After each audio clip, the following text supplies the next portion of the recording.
Long-term recovery efforts for Daviess County tornado victims are set to begin. More on what's going on there. Plus, the Dubois County Community Foundation holds its grant workshop for local nonprofits. And Craig Grolick and Beth Underwood talk Ireland St. Patrick's Day festivities tonight on Inform. All of that and much more is up next here on the 18 WJTS News.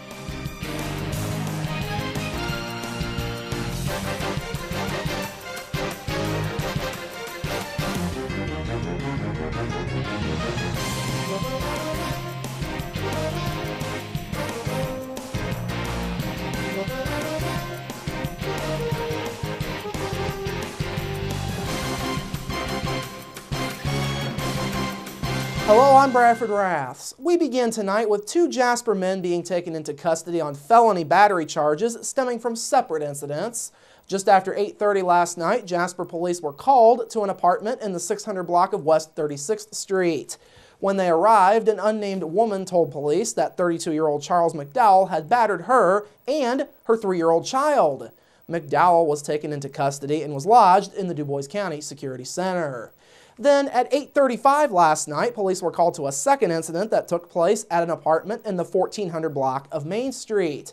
They say a woman in that apartment told them that 27-year-old Troy Denton had battered her. Denton was also arrested and lodged in the Dubois County Security Center.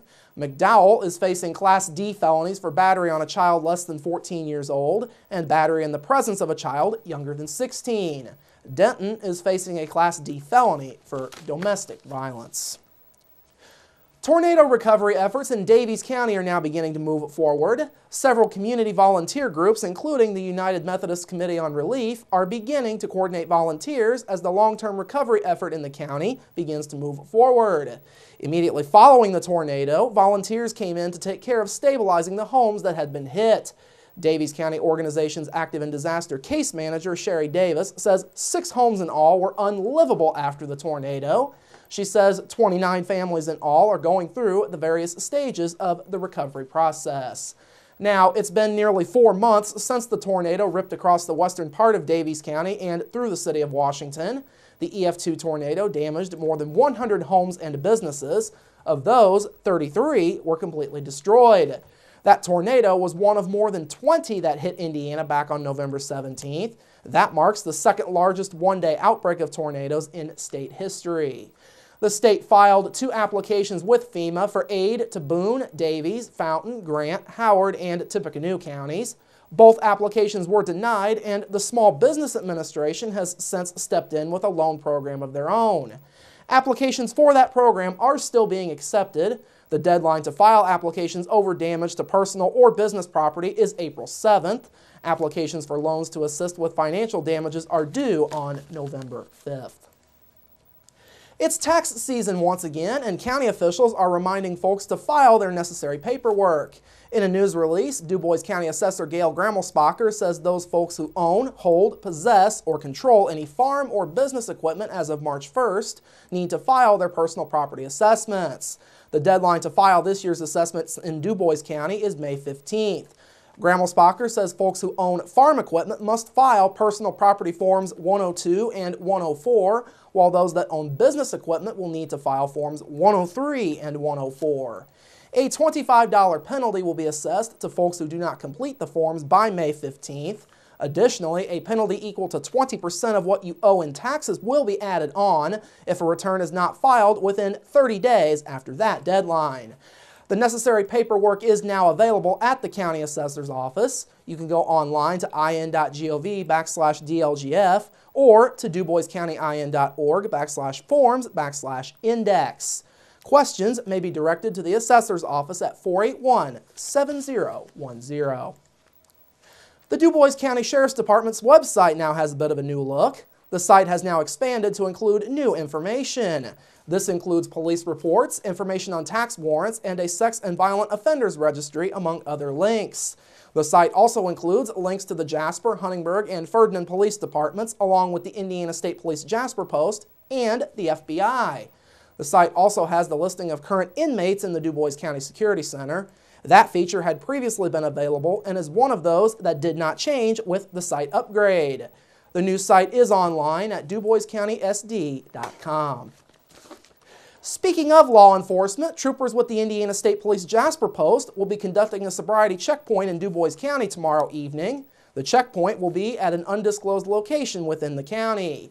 Drivers that pass through the checkpoint area should have their licenses and registrations ready to present to troopers. Folks will only be detained for a short time while troopers decide if further investigation is needed. State police say the purpose of these checkpoints is to take alcohol and drug-impaired motorists off of the roadways. They say those drivers pose a danger to all who use the roads while causing billions of dollars in property damage, personal injuries, and death every year.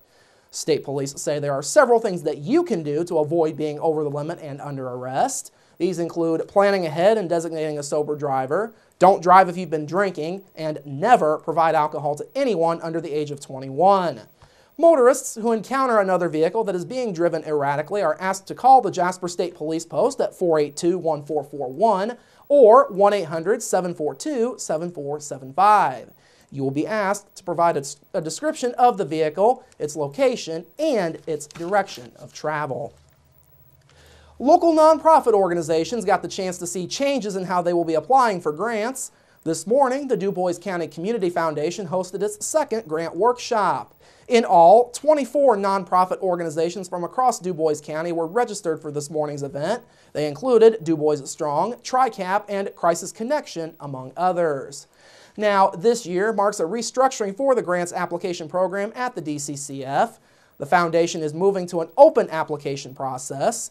In this process, nonprofit organizations can apply for grants all throughout the year rather than in one designated cycle as in years past. The foundation is also set to debut new software. They're switching over to Community Force, which is an online system that will be utilized for cutting down on the amount of paperwork while streamlining the application process. DCCF Programs and Donor Services Coordinator Nona Baker says the changes are designed to make things smoother for both grant applicants and for the foundation. We've made a number of changes to our grants program. We have completely restructured it as well as set up a new grants application. It is still an online application, which is similar to last year, but it's an entirely new program, and it's designed specifically to work hand in hand with our restructuring of the grants program.